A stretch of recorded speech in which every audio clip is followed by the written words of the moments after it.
Do y'all want to make the absolute best gluten-free white chocolate raspberry cheesecake? Then keep watching and I'll show you how it's done.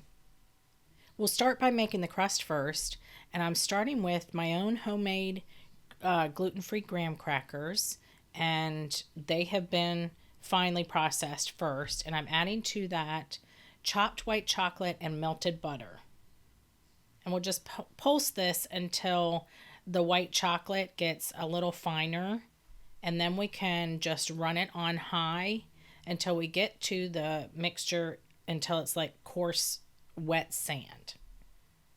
And this is what you're going for. If it doesn't stick together, you can add like 1 tablespoon more of melted butter and try it again. And we'll pour this into a 9-inch springform pan that has been wrapped in foil. We're not going to bake this though in a water bath.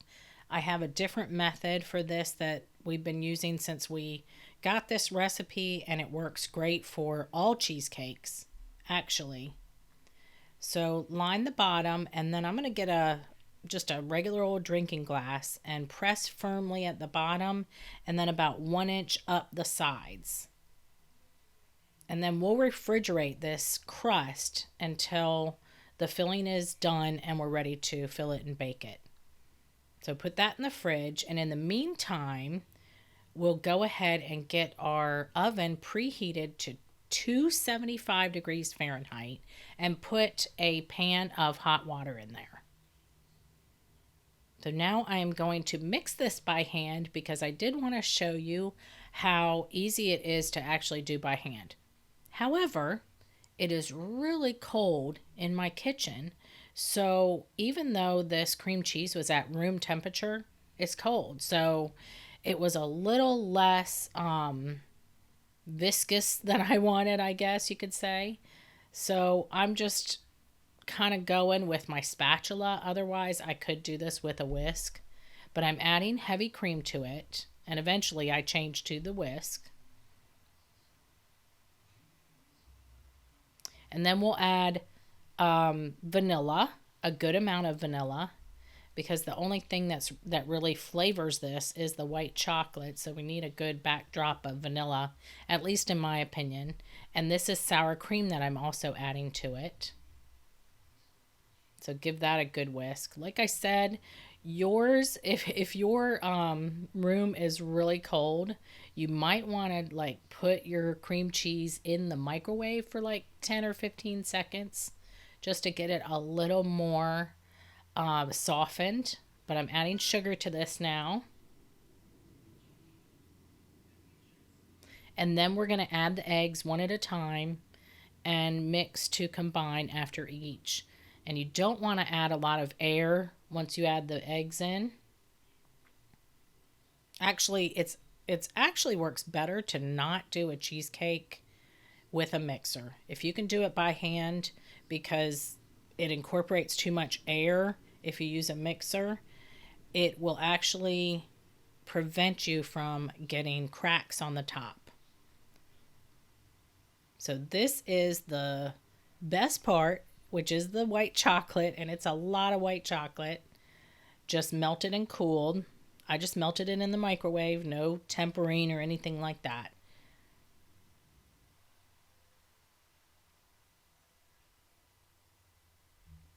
There, that looks perfect. So we'll get our crust out of the fridge, and it's nice and set up, and just pour the cheesecake filling into the crust, and then we'll smooth the top. And while I'm doing that, let me explain how you bake this, because it is an unusual bake, but I've made this so many times and I know it works. So if you just bear with me, this is in the actual written recipe, which you will find a link for in the description box below this video, as always. But just to tell you, we're going to set the cheesecake in the oven when it's at 275 and bake it for 1 hour. Then we're going to reduce the heat to 250 and bake it for another hour and 10 minutes. At that point, without opening the oven door, we're going to turn off the oven and we're going to leave it in there for yet another 1 hour and 10 minutes. After that, it comes out of the oven. We cool it for 30 minutes and then we refrigerate it for at least an hour before adding the ganache topping. I know it's a lot. It's written in the recipe. It'll be fine. It'll work perfectly. I promise you. So now we'll go ahead and make the raspberry sauce.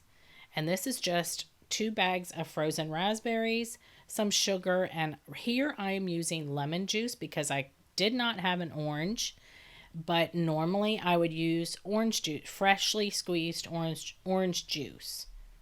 But it's your call, whichever you'd prefer or whichever is easier for you to use. So we'll get this over medium heat and we'll let it go until it is reduced, like, well, not really reduced, but the juices have come out of the red raspberries and they have given all they can and the sugar is nice and melted.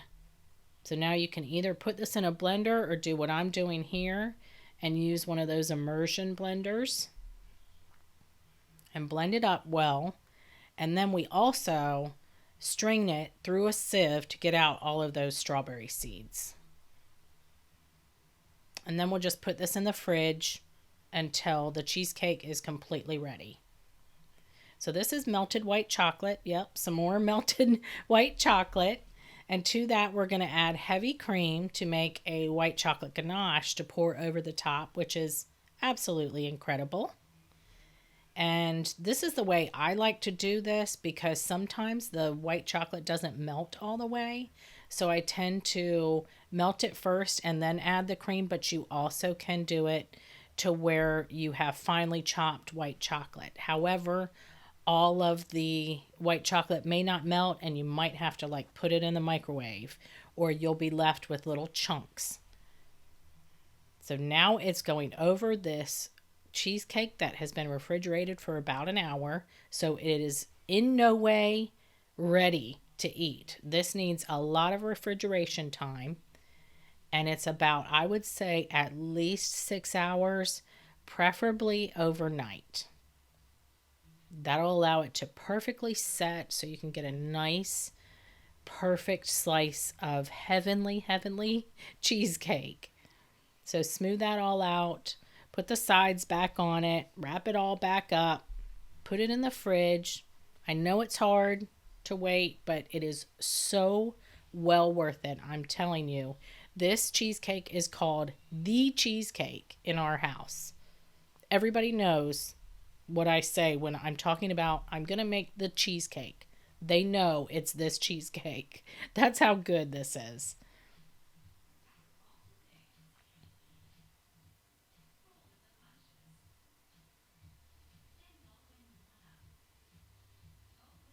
And there it is. The perfect slice of white chocolate cheesecake with a raspberry sauce getting ready to be drizzled all over it. My husband was standing by waiting for his slice. He loves this cheesecake. That raspberry sauce just makes it with that white chocolate. You know how raspberry and white chocolate go together so well. This is just divine. You have all the layers, the crust, the filling, and that topping, the ganache topping. You can't forget that. This is heaven, you guys. Serve it at Christmas time and people will be blown away. Enjoy.